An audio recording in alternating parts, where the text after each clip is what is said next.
आपके कुछ अपने ही आपको नुकसान पहुंचाना चाह रहे थे।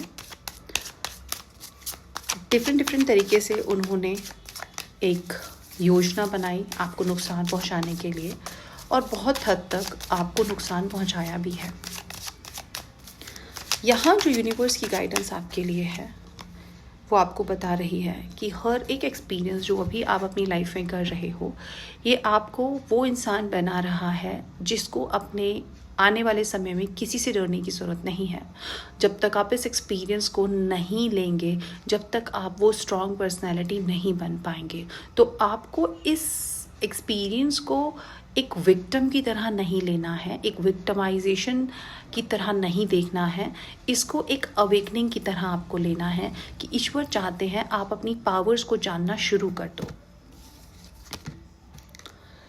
अकेलापन थोड़ा महसूस होगा, लगेगा बहुत लोग आपके आसपास से चले गए हैं, बहुत लोगों ने आपको इग्नोर कर दिया है, अनदेखा कर दिया है, और वो आपको कोई वैल्यू नहीं दे रहे हैं।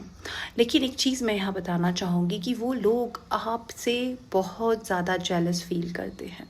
उन लोगों के मन में आपको लेकर के ये है कि इतनी परेशानियाँ झेलने के बाद भी आप इतने आगे बढ़ कैसे गए, इतना आगे अपने आप को आपने मजबूत बना कैसे लिया है। तो ये जो अकेलापन है, ये अकेलापन कोई दुख वाला अकेलापन नहीं है।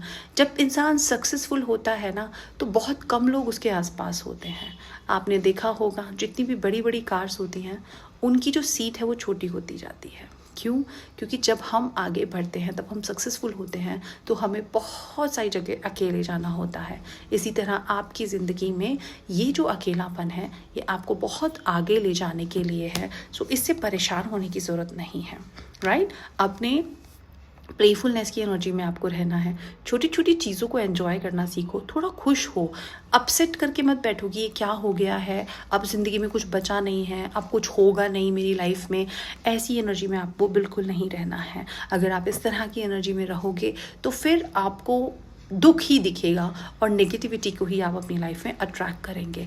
अगर आप चाहते हैं इस नेगेटिविटी को एक पॉजिटिविटी में चेंज करना, इस अंधेरे को रोशनी में चेंज करना, तो आप जीना शुरू करो। छोटी छोटी खुशियाँ जो हैं उसमें पार्टिसिपेट करना शुरू करो।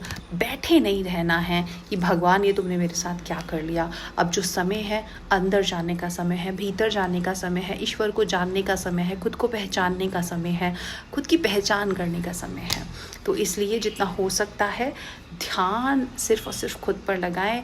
ईश्वर की बहुत बड़ी ब्लेसिंग्स आपकी लाइफ में आने जा रही है। सेलिब्रेशन का कार्ड यहाँ पर आया है।